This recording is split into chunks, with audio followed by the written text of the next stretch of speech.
I was a communist for the FBI.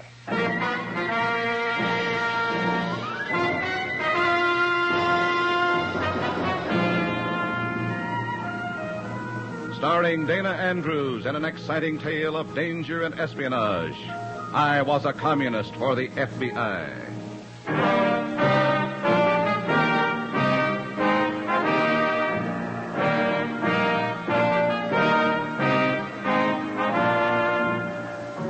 Many of the incidents in the story you are about to hear are based on the actual records and authentic experiences of Matt Cvetic, who for 9 fantastic years lived as a communist for the FBI. Here is our star, Dana Andrews, as Matt Cvetic. 9 years. 9 nervous years. Always looking over my shoulder. Because if I didn't, my head might roll when I didn't want it to. Years of isolation and tension. Being alone in crowds of comrades. A long, hectic dream. But now that it's over, the dream is more real than ever. For all of us now. In a moment, listen to Dana Andrews as Matt Cvetic, Undercover Man.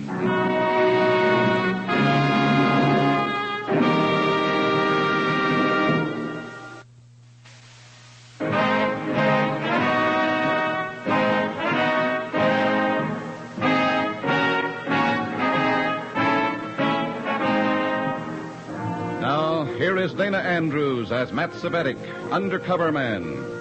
This story from the confidential file is marked Card Game in the Clouds.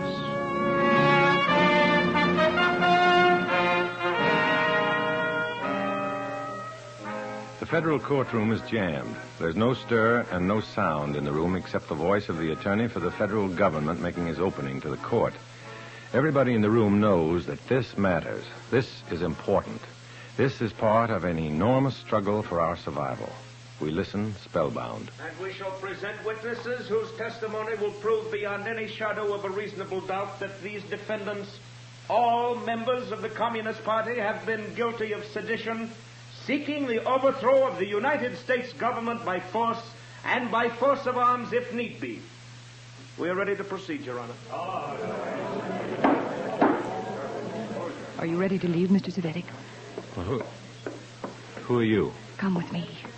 Give me one good reason, and maybe I will. Revchenko wants you. Revchenko? Not so loud. Headquarters? Certainly not. I'm to telephone Revchenko that I found you. He'll pick us up at a spot that I'll designate. You must be quite a gal with the party. I am. We'd better go. Revchenko is an impatient man.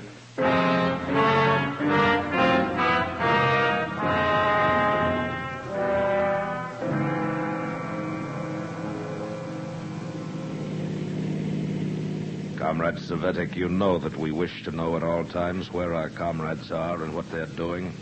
You seem to know where I was, Comrade Revchenko. Only because you were seen in the courtroom by a comrade. I've been looking all morning for you. Ah, so the lady tells me. The lady is Comrade Laura Black.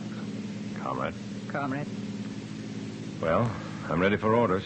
When we reach the city limits, this automobile may have been wired by the FBI. We will abandon it to talk.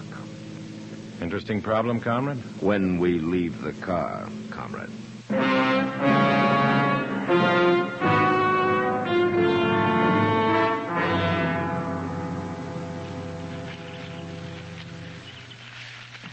Here, this will do. I'm about tired of walking in fields.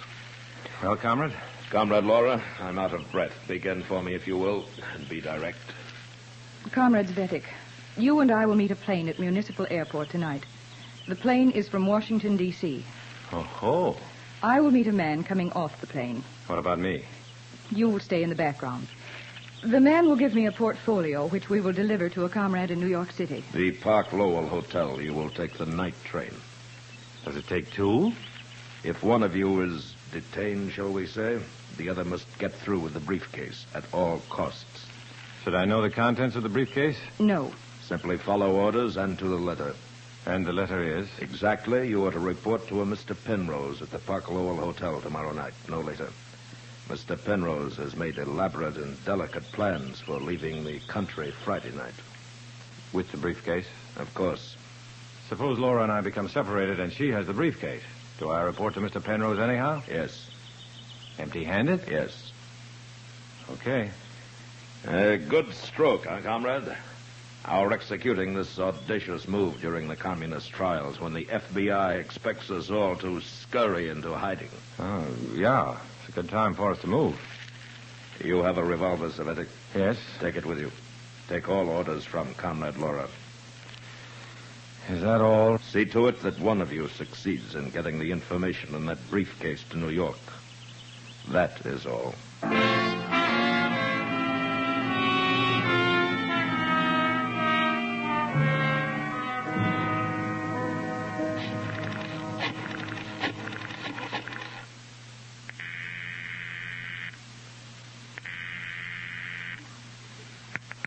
Hello? Mr. Oxford, please. Who's calling, Mr. Oxford? Cambridge. This is Oxford. Go ahead. The boys dragged me out of the federal courthouse this morning for an assignment with all the romantic gingerbread. Mysterious gal, briefcase by plane from Washington, D.C. Gun-toting. Hold it. Yeah? Where did you say you're calling from? Pay station, drugstore, 12th and Main. Fool with a sandwich there, and I'll pick you up in exactly 10 minutes. Sound big to you too, Oxford? 10 minutes.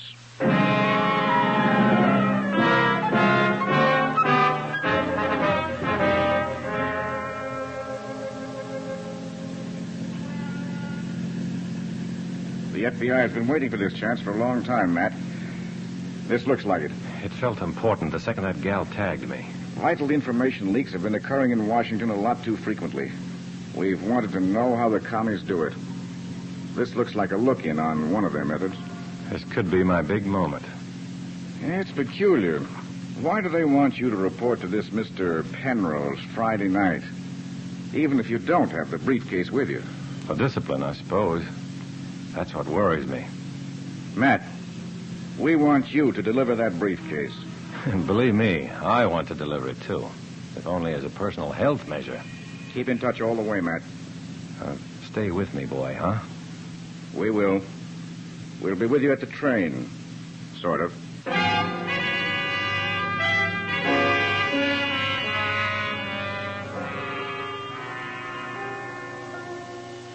I pick up Laura at 6. We drive to the airport and wait for Flight 695 from Washington, D.C. to taxi to Gate 5. A tall man in a flapping topcoat and dark glasses steps out of the plane. He's carrying a briefcase. I crowd the wire fence for a good look, but the girl pushes ahead of me and faces me. Her eyes are cold toward me, but I sense an inner excitement in her manner. But I'm not the guy that's exciting her. Please go inside and wait for me. Why can't I meet the gentleman from across the Potomac? Do as I say, please. You're pretty set on my not seeing your boy up close. And you're set on seeing him close. Why? Just being a good party member is all. More like one of those contemptible FBI plants who are going to testify at the trial. How does that figure? That's a rough remark, Laura. Then please don't intrude until you're needed. Now go. Yes, Sergeant.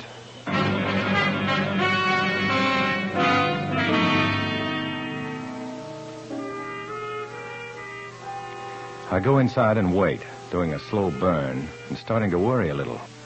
5 minutes later, another plane is announced departing for Washington, and Laura comes into the waiting room with the briefcase. She also has a smudge of lipstick on her cheek. Thank you for waiting. Where's the watch on the Potomac? He's on the way back to Washington. I'd be glad to carry your school books for you. Thank you, but I'll carry the briefcase. Wait here. Again? I'll pick up our plane reservations. I thought you said we were taking the train. We were. Now we're not. That can be confusing. I mean it to be confusing. Well, you made it, sister. No objections? I don't like to be treated like the bourgeois rich relative while I'm an accredited and trusted member of the party. Unless maybe you don't trust me. I don't know, do you? Do you trust me? Let's say I trust Comrade Laura Black. But plain Laura Black, who isn't plain at all and with a smudge of lipstick on her cheek, may be something else again. Warren and I happen to be in love. Oh, Warren, is it? And you'll forget it, do you hear? The tender passion and the party. Is it quite all right with you? The question is it all right with the party? The answer is that if we weren't in love, he wouldn't be doing this for me and the party. Flight 802 for Buffalo is now loading at Gate 7. Well, I'd better hurry and pick up our reservations. No hurry. That's 8:02 for Buffalo. Yes, that's for us. We're going to New York. By way of Buffalo. Why? You'll see. Passengers for flight 802 for Buffalo, please board your plane at You wait here. 7. I'll get the tickets.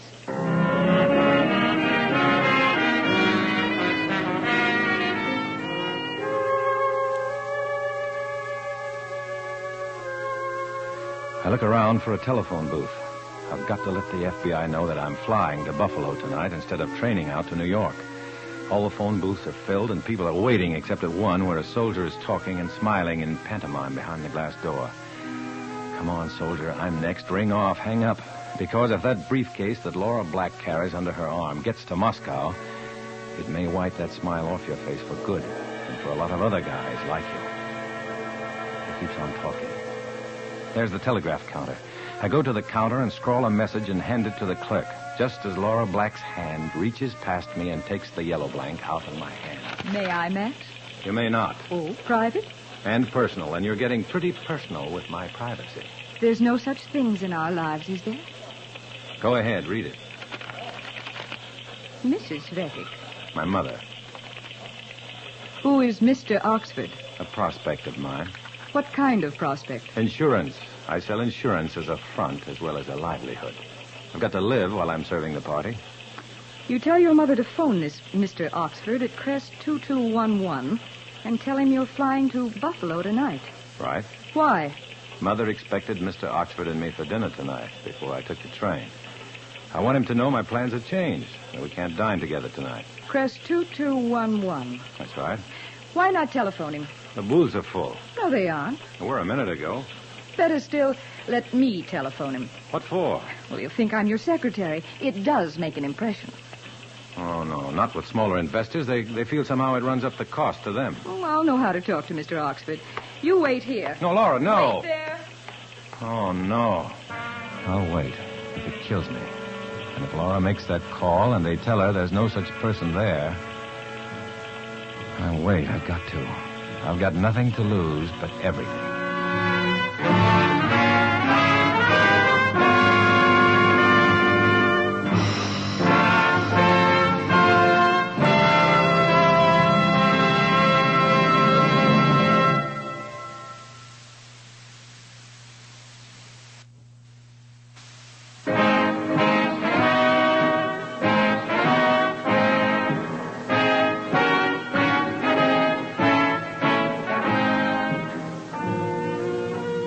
Now back to Dana Andrews, starring in I Was a Communist for the FBI, and the second act of our story.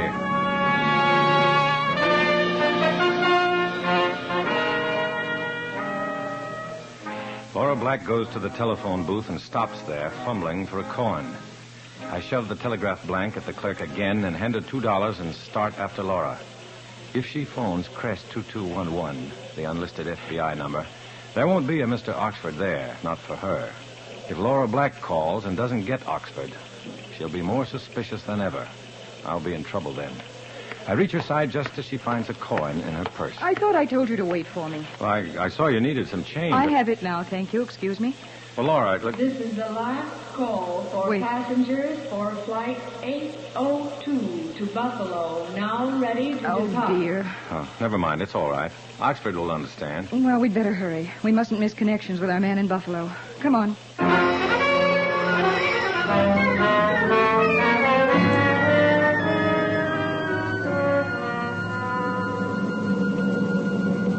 In the plane, Laura and I play canasta with cards furnished by the stewardess. The briefcase on her lap serves as a table. On her lap. Somehow, I've never even touched the leather portfolio.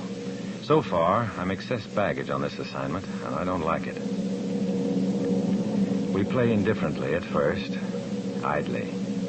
Then, as the coveted stack of cards on the briefcase grows larger, the play grows tense and watchful. Strangely, some enormous stakes seem in the balance. Our playing is careful and charged.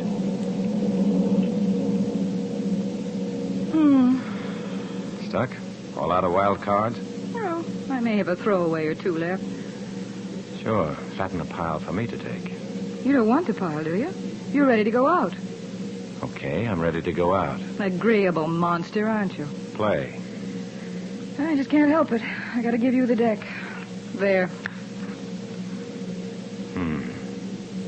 I don't know.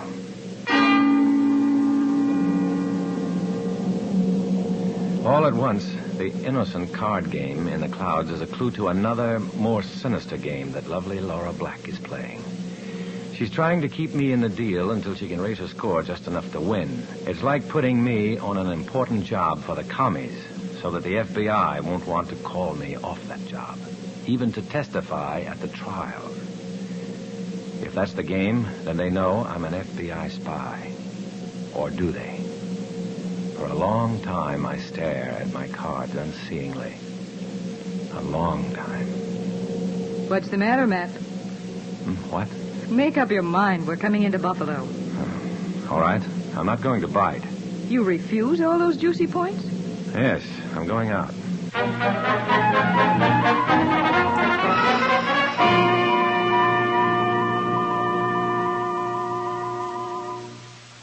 Operator. Oh, operator, I was connected with my party long distance. There's no time to... Hello? Oxford? We were cut off. You say you were calling from Buffalo Airport? Yes, and I want to know if you heard from my mother. I wired her to call you. She called. I recognized her voice and got your message. I wanted to be covered here in Buffalo. Don't worry. Where's the girl? Getting plane reservations for New York now. Go ahead, then. Look, does this make sense, or am I getting in an uproar? I just got a brainwave that the Reds know I'm FBI and are letting me string along here so they won't call me to testify. Or am I screwy? No, you're not. It makes sense, Matt. What do I do? Play the game out to the finish, that's all. Stay with me, fellas. Stay with me, huh? On that, you can depend. I've got to ring off. Here comes the gal. So long. So long.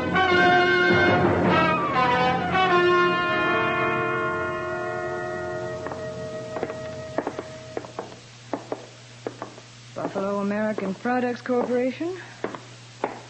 Baxter and Baxter Law Offices. Fantis and Arbogast. Stop here.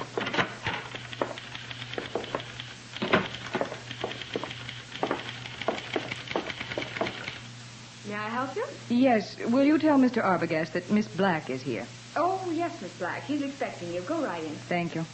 Will you wait out here, Matt? What else have I got to do? Give me your revolver, please. What? Your revolver. Why? Because I asked for it. Don't you trust me with a gun? Perhaps I don't trust Mr. Arbogast without a gun. I have definite orders from Revchenko to go armed. You have definite orders from him to take orders from me. Your gun, please. All right. Don't shoot yourself in the foot. Thank you. Wait here.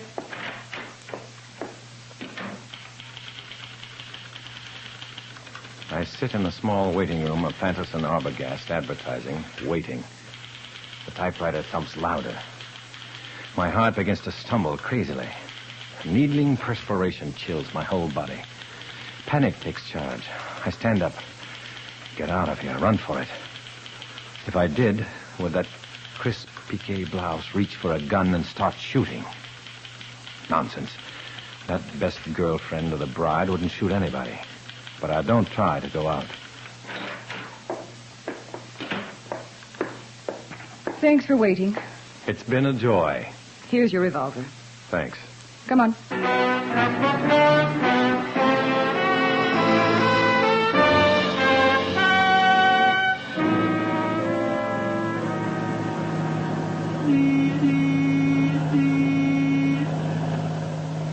I thought you were making plane reservations to New York. How come the bus?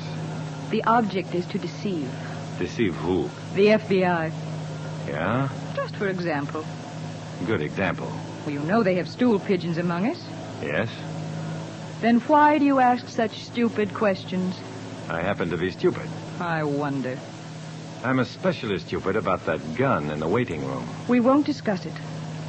All right. You do all the talking. I want to go to sleep now. I'll take care of that briefcase for you if you I'll like. take care of it, thank you. Good night, Mr. Svetic.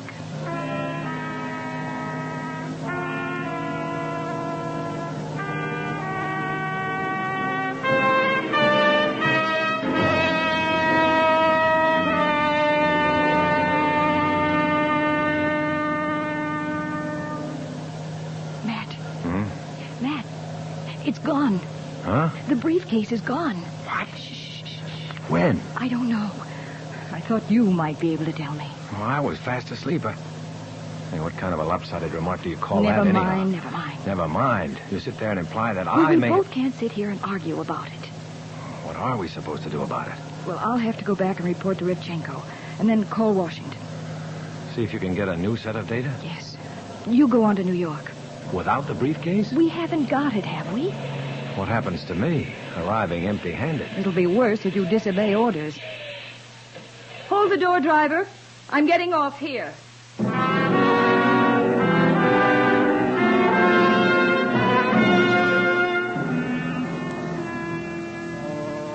Laura is gone. The briefcase is gone. And we're underway again. In the gloom of the bus, I check the chambers of my gun. The gun is still loaded. That's something. And another thing is that I'm still safe. It's still dark when we roll into New York. I go to the hotel. There's a note waiting for me. Meet me, Pier 11, East River, urgent. No signature. I go outside. My throat is dry and my palms are moist. Meet whom? Why, on a dark, lonely waterfront. Taxi! The bulldog edition of a paper on the driver's seat. The headline says, FBI plant takes stand against accused Reds today. Now, if the Reds suspect me, they can knock me off. And no bearing on the case whatever.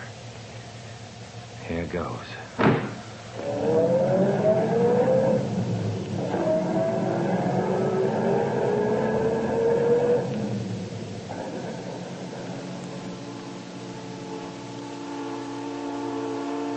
Pier 11.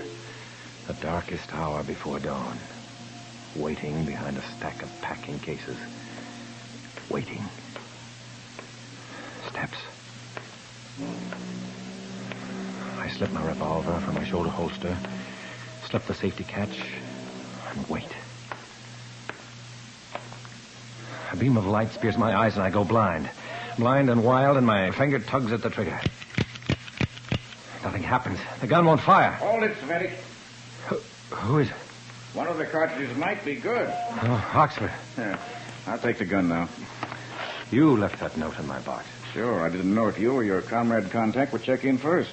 In fact, I couldn't be sure it was you until just now. You can get killed that way. Not with your gun. It's full of blanks. Blanks? Well, that's why Laura took my gun away. Now I'll take it, Matt. They do suspect me, then. If they did, they wouldn't have loaded your gun with blanks. I don't get it. I give up. Our agents checked all landings at Buffalo until they latched onto you and Comrade Laura. They tailed you to Fantis and Arbogast. Advertising. Go on. After you left, we picked up Arbogast on a long-standing illegal immigration rap. They can't possibly connect his arrest with you. And while we were there, we found out that Fantis and Arbogast advertising is a cover for a microfilming laboratory up there. That tiny film thing? Tiny enough to roll up and fit into a cartridge, emptied of powder, and the lead replaced. Yeah. Are you telling me they microfilmed the stuff in that briefcase and put it into the cartridges of my gun? Well, here they are. And they didn't go off, did they? I'm in trouble. Comrade Laura never lost the briefcase on that bus. Our agents were on board watching. She slipped it to a Confederate while you slept. We let them. We'll get them in Washington when they try to put the data back in the files. Yeah, and I'm in trouble.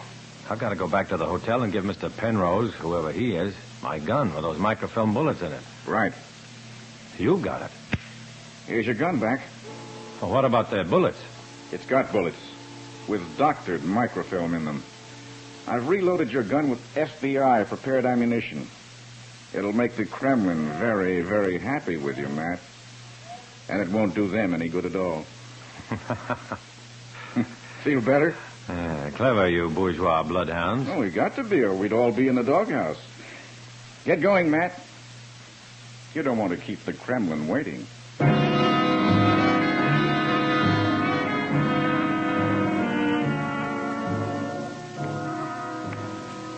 I leave Pier 11 feeling great, exhilarated. The card game in the clouds has come down to earth with plenty of inside stuff for high stakes. And I've won. And then, I think, no. The game isn't over yet. I've just won the deal. The long gamble is still ahead of me. And when the final chips are down, I'll be on my own. I'm a communist for the FBI. I walk alone.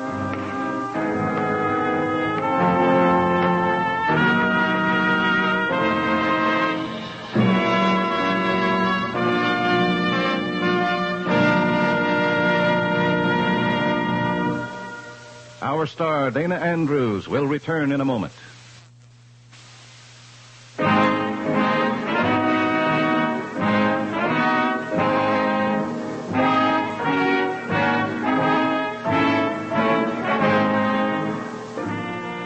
This is Dana Andrews with a word about the story you've just heard. In this story, as in all others, names, dates, and places are fictitious to protect innocent persons. Many of these stories are based on incidents in the life of Matt Cvetic, who worked undercover for the FBI. Next week, another fantastic adventure. Join us, won't you?